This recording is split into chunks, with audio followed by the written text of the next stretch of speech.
Keto for Real Life People, and this is going to be our very first live broadcast with Dr. Ken Berry, and hello. hello, and I don't know if I have to toggle back and forth, but I'm just going to put you there.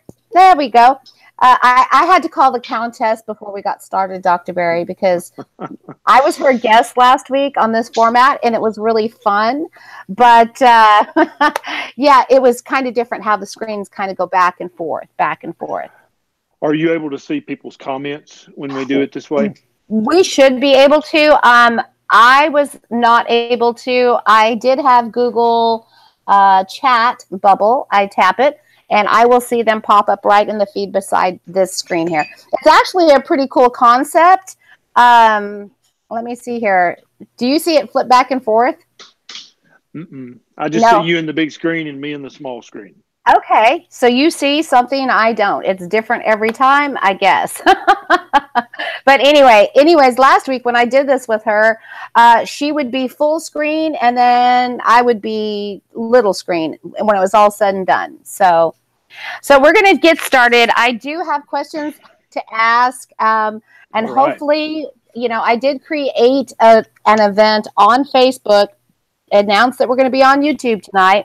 So hopefully this will start changing it up, because, again, this is my first time. It says we have 17 viewers at this point. Oh, good. Okay. I can't see that on my end. I can't. I mean, I don't see anybody here. I'm going to just see if I can type out a quick hello and to all and send it out and see if anything comes back. If you guys are watching and you want to say hello, say hi to Dr. Berry, please feel free.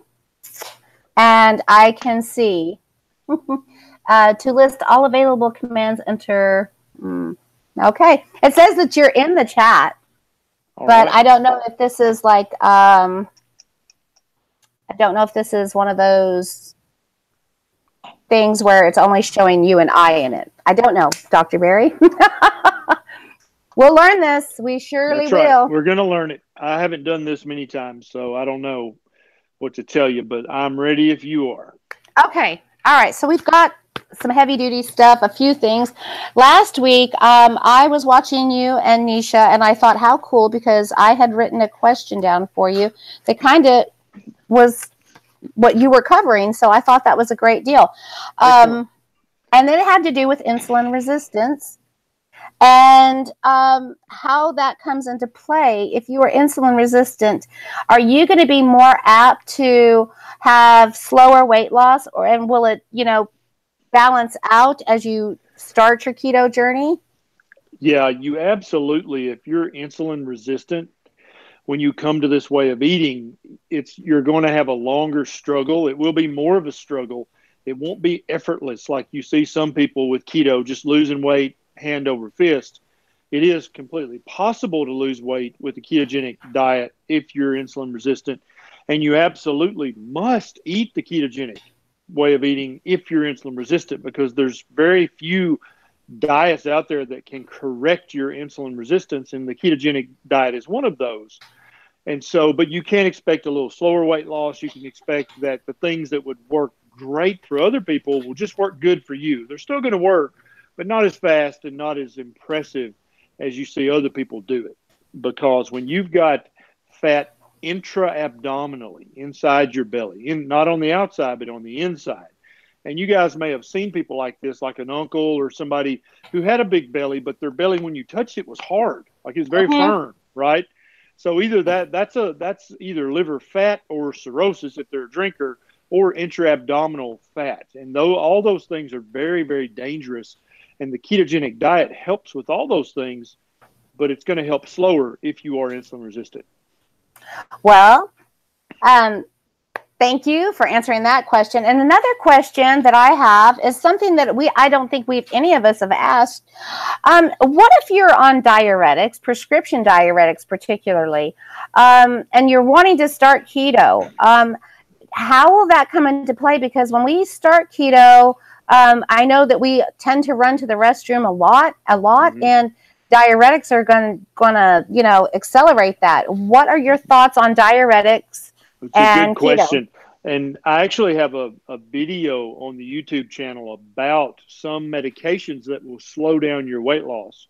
And some diuretics will do that. You guys can check out the video on my YouTube channel to find out which medications will slow down your weight loss. One of them is HCTZ, or hydrochlorothiazide. And so if you're already taking a diuretic when you come to keto, you can still do keto and keep taking your diuretic, because what the diuretic's going to do is it's going to establish a new baseline for you as far as your fluid and salt balances, right? And so you can absolutely still do keto, but now if you're on some of them, they'll slow down your weight loss. Others won't slow down your weight loss at all, but they all mix perfectly fine with the ketogenic diet. There's no danger from being on a diuretic and eating keto. None at all. All right. Okay. I thank goodness I do have a whole list of questions for you tonight, because I am not seeing any of these comments, even though I know that we have 33 viewers. And guys, we don't know how this works. So if you're watching and you have questions, just leave comments, and we can get back and answer you afterwards. But this is just kind of new for us tonight. Cindy asked, is there a set weight your body wants to be at? Staying the same weight for months, tried everything. Current weight is 146. Does your body absolutely. Your body will get to set point weights, and it doesn't want to go below that. Here's why. Especially for women, right? You guys are the ones who carry pregnancies and you know, procreate as far as carrying a baby and delivering a baby. And so you have to have a certain body fat percentage to be able to pull that off successfully. And your body really doesn't know how old you are. It doesn't know how overweight you are. All it knows is your hormones, right? And so if you have hormones slowing it down, then it's going to slow down the weight loss. But also if you're a female and you have female hormones and you have female genetics, then your body really doesn't want you to lose weight really, really fast. And a lot of wives can attest to this, that if they go on a diet with their husband, he always wins. He always loses weight much faster than they do. And that's because men never have to carry a baby. And so we don't need that extra percentage of body fat as insurance, right? And so a lot of women, you know, have gotten pissed off at a lot of husbands because he's able to lose weight so fast and she just can't do that. And that's part of the reason, is the genetic issue. The second one is hormone issue. If you're insulin resistant, or if you're older and your female hormones have really dipped, or if your thyroid hormone is not optimized, you're going to stick. And it's going to be really hard to get past that sticking point, because your body is unsure whether it should let go of that fat or not. Okay. And as you continue to hack your hormones, go to your doctor and get your hormones optimized, then it'll unstick that sticking point and you'll be able to go down further and lose more weight. But yeah, there's a lot of hormones in the mix here. And if one of them tells your body, whoa, then your weight loss will stick right there at that. And that's called a sticking point, and or a new set point. And a lot of women will have several set points. They'll lose a bunch of weight, 20, 30, 40 pounds. Then they'll stick, and they'll have to stay there for a while. And it's almost like you have to convince your body that there's plenty of fat, there's plenty of food, it's okay, there's no danger. And then after a few weeks or even a few months, your body will unstick and it'll go to the next level and lose 10, 20, 30 more pounds. Oh, you know what? That was such a joy to hear. I mean, seriously, for all these women right now who are going through stalls, I mean, and a lot of them have, they've lost that 30, 40 pounds, 50 pounds even, and stuck, and they can't get, and they're stuck in it for months, and they're like, I'm ready to just give up now, because, you know, obviously it's not working anymore. And I'm just like, be patient, be patient. Yes, be patient, because everybody has to remember that weight loss is just one of the many, many, many benefits of eating this most healthy of all human diets, right? And so just because you're not losing weight doesn't mean that you're wasting your time or wasting your effort. You're still getting all the other hundreds of benefits from the ketogenic way of eating, even if you haven't lost some weight in 10 minutes. Okay. And that makes sense. Now, this one kind of plays a little bit because it's still hormonal. It's still, is PCOS a byproduct of obesity, as like type 2 diabetes, or is it due to poor diet and weight gain that causes PCOS, or is this just a condition that even thin women. I've never seen one thin woman with PCOS. No, it's very, very rare. Maybe possible. I've never seen a woman who's thin who has PCOS. But basically, you can think of PCOS, polycystic ovarian syndrome, as type 2 diabetes of the ovary or insulin resistance of the ovary, because they go hand in hand. I've never seen a woman have PCOS and not be insulin resistant or overweight or something else. And it's just a disordered metabolism of the ovarian gland caused by insulin resistance. And so, they go hand in hand. What fixes insulin resistance also improves PCOS and vice versa. Okay. Well, I'm going to just throw in my little 2 cents there, because there's a show out there about a woman who's got PCOS, and, you know, for her, and I know the struggle is real. I was diagnosed myself with it, but, you know, my doctor explained even back in the day, he said it's a rock and a hard spot, or a vicious cycle of hormones that are out of control now. You know, your estrogen levels are going up, then you've got this testosterone coming off of that, and that's where you're getting, you know, the manly stuff going on with those side effects. And it's just vicious. But at no time did he ever say that it would keep me from losing weight. He said the secret to PCOS is to lose weight. And I hear so many women use it as an excuse. I have PCOS, I continue to gain weight, and I can't stop it. Yeah, it's just like insulin resistance, because it's basically insulin resistance of the ovarian gland or the ovaries.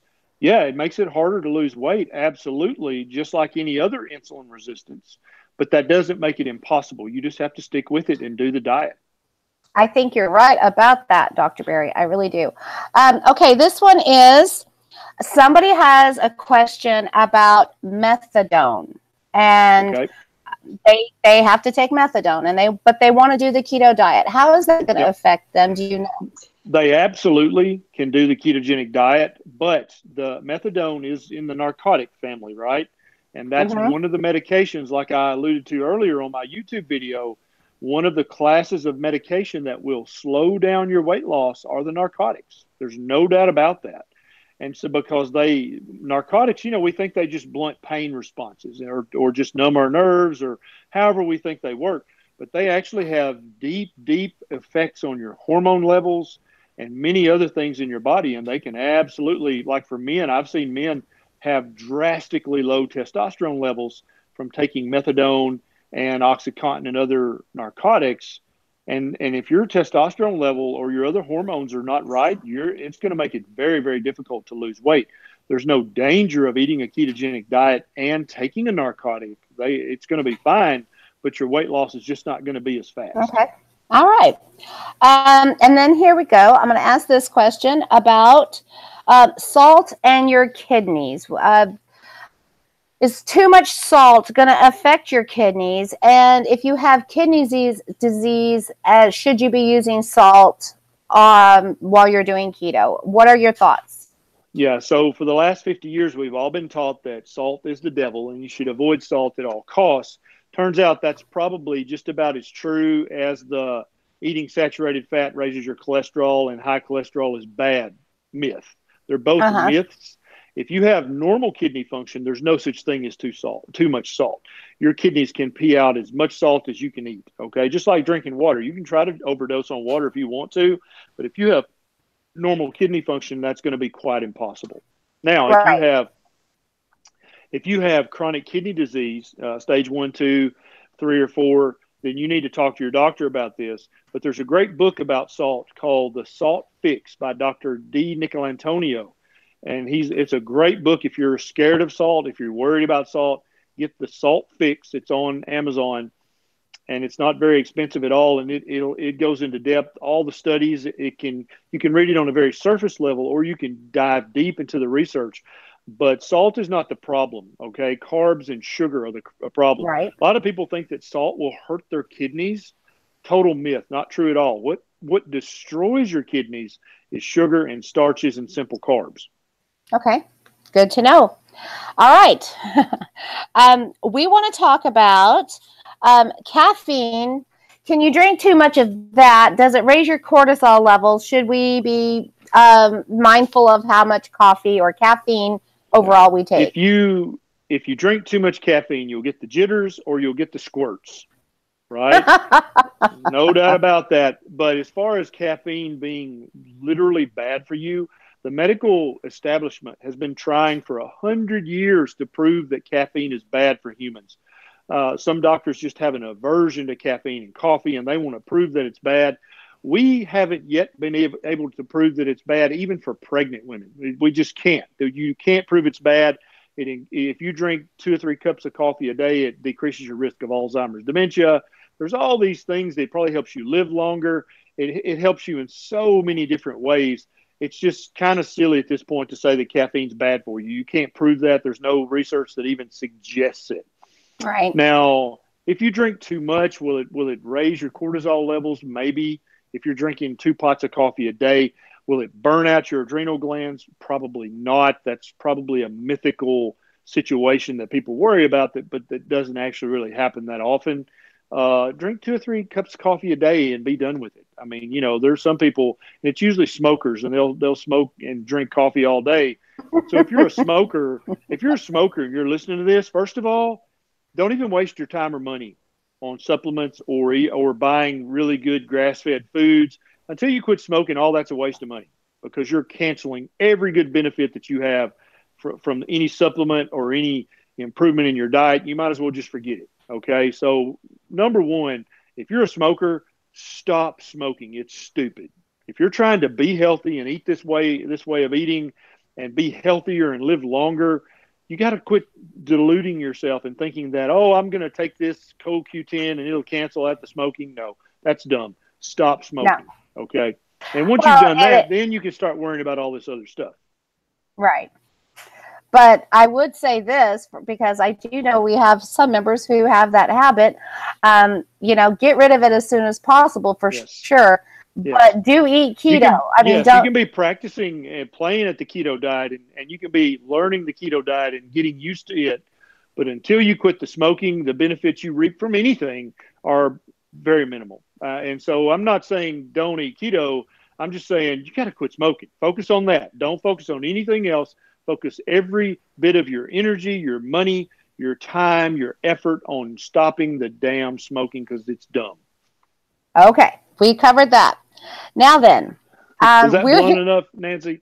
Was that blunt enough? It was pretty damn blunt. But I love you. I think you're great. I like it. That's what makes you so approachable, because you approach it real, I love it. Yeah. So now, I just don't want anybody to be under the false assumption, if I take enough supplements and eat a good enough diet, it's okay if I smoke. No, it ain't. It ain't okay. Now, smoking is a terrible, terrible habit, and it's a hard habit. I can tell you that. Oh, yeah. But I get it. I understand, but you got to work on it. Always. Never give up. Get rid of them. Yeah. So how about the keto diet and people experiencing restless leg syndrome? They're not truly having issues with, like leg cramps, but they said since starting keto, they've got they feel twitchy. What's up with that? Is that keto or is that something else? It might be some electrolyte shifts, and usually the thing that makes that go completely away is some magnesium at bedtime. Anywhere from 300 to 1,000 milligrams of magnesium at bedtime makes that go almost completely away in almost every single person. But I can tell you, I have seen multiple times in the clinic for people who have real restless leg syndrome and real neuropathy in their feet. It gets substantially better with the ketogenic way of eating. I've seen that many times in the clinic. People who have to take medicine every night for the restless leg, it gets better when they're eating keto. Okay. And so if you have to take 300, 400, 800, even 1,000 milligrams of magnesium at bedtime for a few nights or long term, it's going to help you sleep, and it's going to help with this twitchiness. That's awesome. Awesome. Okay.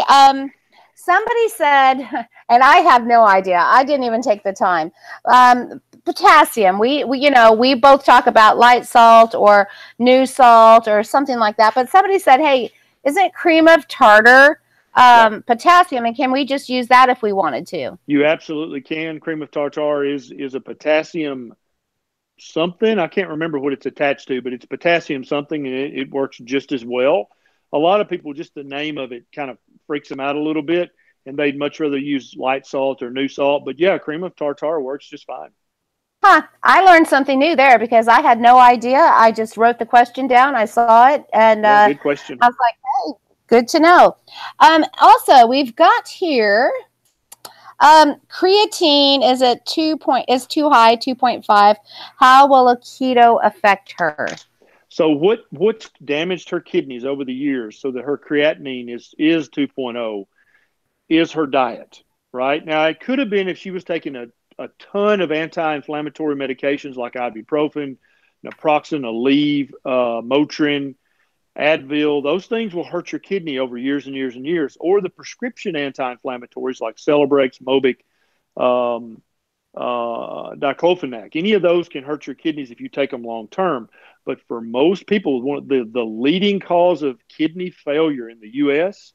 is diabetes caused by eating too much sugar, starch, and simple carbs, right? That's what caused that. And so for her, at least in part, that was caused in part by eating sugar, starch, and simple carbs. And so that's the thing that's going to continue to destroy her kidneys is if she doesn't eat ketogenic, okay? Now, a lot of people worry about the ketogenic diet if they have kidney problems, chronic kidney disease, because they're afraid they'll get too much protein. And even some doctors are afraid of this, and it's kind of silly, and here's why. When you have kidney damage, your kidneys leak out protein, like you'll pee out protein that you wouldn't normally pee out. And somehow people have thought, well, since my kidneys lose protein because I have kidney damage, then protein must damage my kidneys. And you see how that doesn't make any damn sense at all. That'd be like saying if your car is leaking oil, that you better not put oil in it because it'll make it leak oil. Okay, yeah, that doesn't make any sense. Any sense at all, and that's the same concept behind this. And even Jason Fung will talk about this, how doctors, it's like we don't even think when we speak sometimes. And so they'll tell patients, now after a certain point of kidney disease, you do have to limit protein. But usually stage 1 and stage 2, it has nothing to do with eating protein. It has nothing to do with it. And if your doctor says it does, say, hey, could you please show me a research study showing that? And then I'll back up on the protein. But I'd really like to see some research behind that, at which point he'll probably get frustrated and send you to the nephrologist. And then if the nephrologist says that too, say, hey, man, I know a nephrologist is basically a nerd's nerd. They're very, very intelligent. Say, I know you've probably got a couple of studies back there showing that, too much protein intake will hurt my kidneys. Could you print me off, make me a couple of copies of those? And then if they show you some studies, then back up on the protein. But if they don't, then I think you're fine to eat the ketogenic diet and just eat moderate protein, not high protein. Okay. I think this is a good, I would love for you to explain how people, even though you might start out on keto and you might start out eating, say, I know calories don't make a difference, but we'll just say, for instance, you're in week 1 of keto, you're eating 3 or 4 slices of bacon, 2 or 3 eggs, you're having some keto mug bread, you're getting your fat all in, and it's wonderful. Even by day 3, you can't handle 3 or 4 slices of bacon, maybe 2 or 3. You only get down to 2 eggs by day 3, and your portion gets a little smaller. Now, as you progress on the keto journey and you're getting into weeks 3, 4, 5, and even up here into week 18, what I'm trying to get across to everybody is you still want to eat high fat. You don't want to quit eating your fat and just eating some protein once a day. So what I'm trying, and this is where I'm having trouble explaining it, I'm still eating 70% fat, and I'm still eating about 25% protein, and I'm still eating about 5% net carbs, but I'm not eating the same portion sizes. Right. My portions have gotten smaller, but my percentage numbers are still the same. And that's exactly where you want to be, and here's why. When you're eating the stupid American diet, so much of the food product that you're eating is not nutritious. Your body doesn't absorb it. And that's why probably a lot of people in your program remember back when they were eating the SAD diet, they pooped a lot more, right? You pooped 2 or 3 times a day. It was a much bigger volume. And that's because all the crap you're eating was crap. And so you just poop it out as crap because it wasn't actually food. It was all kinds of fiber and pseudo fiber that they called fiber that really wasn't fiber, That's not good for your body. And so as you're eating a more nutrient-dense diet, which is what the ketogenic diet is, everything you put in your mouth is pure nutrition, right? Then you Right. don't need to eat the same volume of food. And I tell people, if they're counting their macros, after you've progressed for a while, you're not going to be able to meet your macros anymore.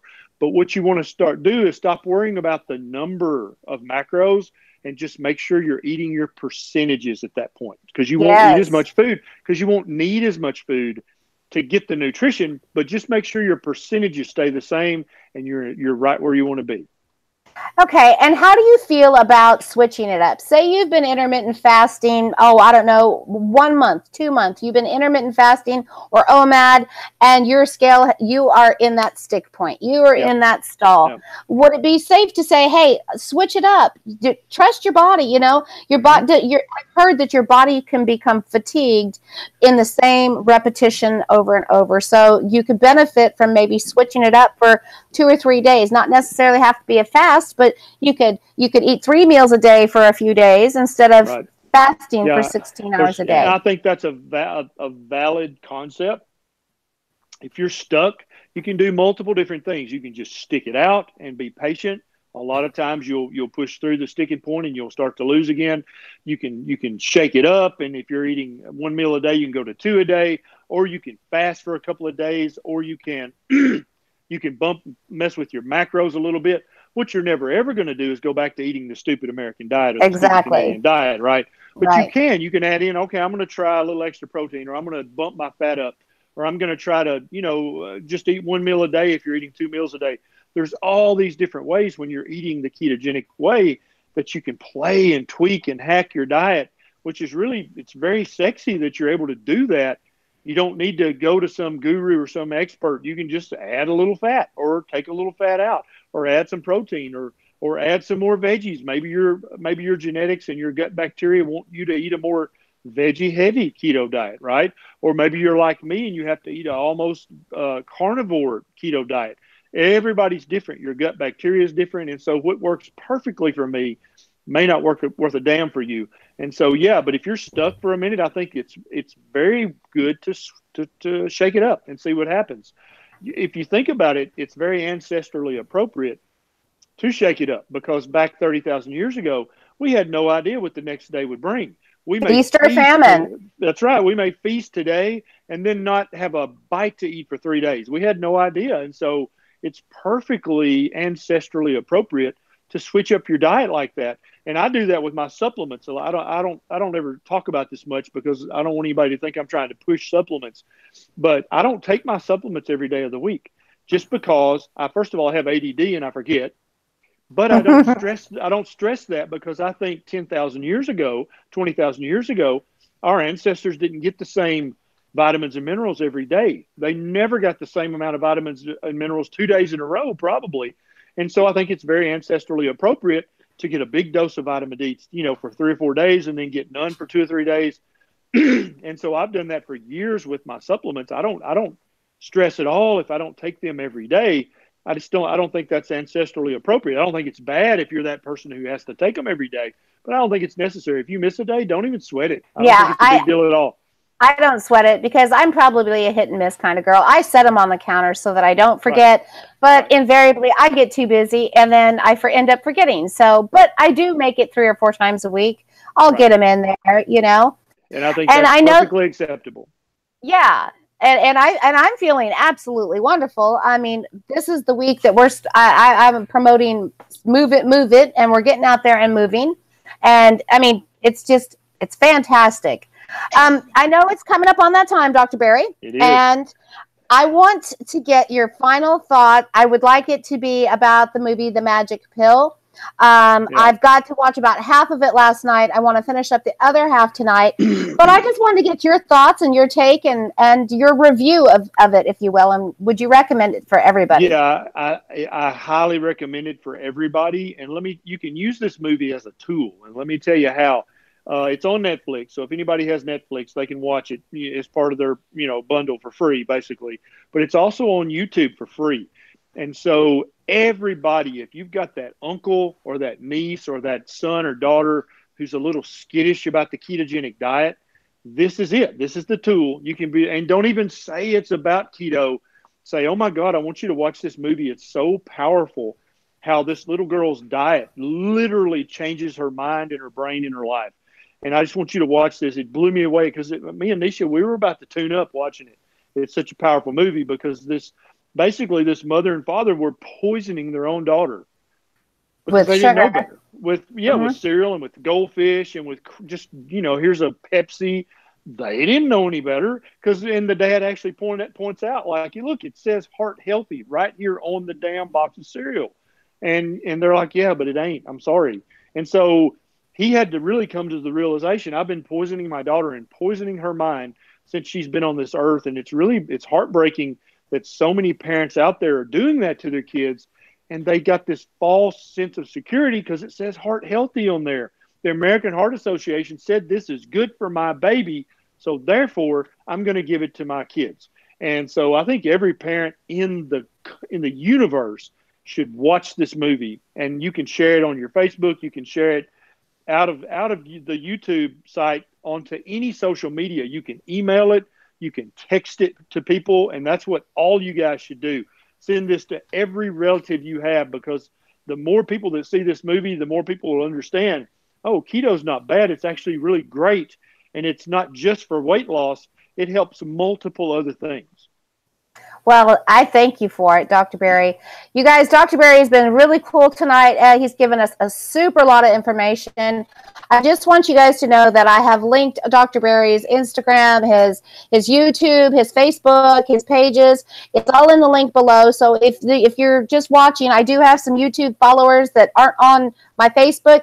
But if you would love to go check Dr. Berry out, do it right away, because he's got such great information out there. Thank you, Dr. Berry. I have one last question I have to ask. Okay. All right. I remember when I first met you, and you are looking slimmer. Did you have a set point? Did you have a weight that you started out and came down to? Could you tell us what your starting weight is and where you're at now? Yeah, I was about 65, 70 pounds heavier. Wow. Okay, and I've told my hemoglobin A1C was high, my triglycerides were high, all my inflammatory markers were high. I was on the verge of being a type 2 diabetic, and I was basically that fat doctor that came into the room and told you to lose weight, and that's just not my style, as you can tell. I either walk the walk or I don't talk the talk, and so I had to fix that, and I went through paleo, through keto, and since you've known me, I've been keto, but here for the last couple of months, I've kind of shifted to being almost a carnivore, very meat heavy keto. Like for lunch today, I had a sirloin and a half rack of baby back ribs, and an order of bacon. That's what I had for lunch. And oh my God! I don't normally have lunch, but Nisha was with me today, so we went and had lunch, and that was my lunch. And tonight I'm going to have a ribeye, and that's what I'm going to have for dinner, and then that's it. I do better when I'm carnivore, and you can tell I've lost more weight. Yes. I've let go of more inflammation, and I feel great. And so for some people, that's the way to go. But I'm down about 65 pounds from my highest point, and I'm going to try to get about another 5 or 10 off. Nisha's about to put the brakes on me. She said I've lost just about enough. She doesn't want me to lose much more. But we're going on the low-carb cruise later in May. And so I wanted to, really set a good example for everybody. So I've been eating pretty strict carnivore, which is a subset of keto. And it's doing great for me, but I'm about 65 pounds down. Well, you do look fantastic, and you have lost quite a bit of weight just since January. And you're going to have to take a new profile picture, dude, because you look different. I'm going to have to update everything. Yes. Yeah, I'll have to do that. Okay, Nancy, thanks you so much for having me. I'll see you next week. Bye-bye. Bye-bye. Okay.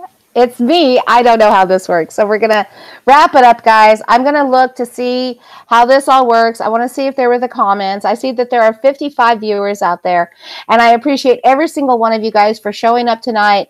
As I learn, as Dr. Berry learns, we're all new at this. We just know that we have to have another platform ready, because Facebook is doing things that is making it more and more difficult for us to be able to interact with one another.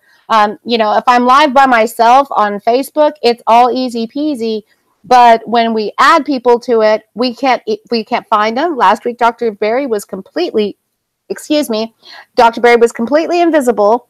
And then last Thursday, the Countess of Low Carb could see me, but she in no way could find me and add me. So it's just they're doing things, but they don't explain it to you and how to solve the problem. So again, you guys, thank you so much for showing up. Remember, high fat, moderate protein, low carb, get you some.